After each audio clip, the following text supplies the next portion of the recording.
அனைவருக்கும் வணக்கம்.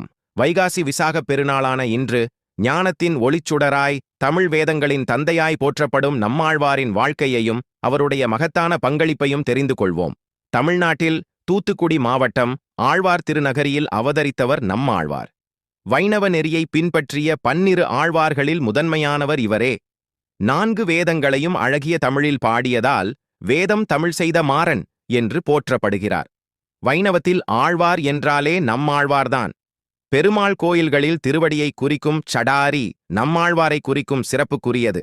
பிறந்த நாள் முதல் பேசாமல் பால் அருந்தாமல் மௌனமாக இருந்தார் நம்மாழ்வார்.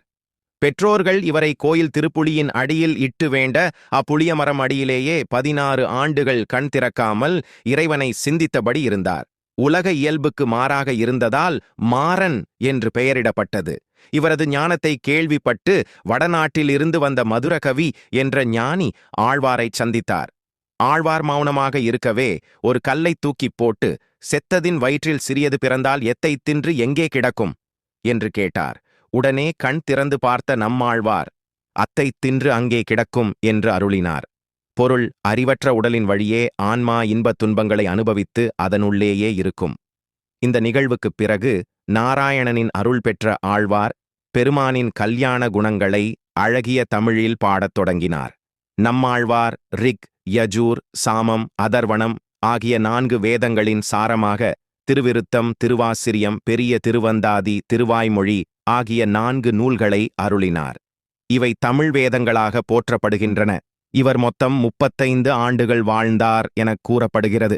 ஆழ்வார் திருநகரியில் உள்ள திருப்புளியை சுற்றியுள்ள சுவரில் 36 திவ்ய தேச பெருமாள்களின் திருவுருவங்கள் பொறிக்கப்பட்டுள்ளன.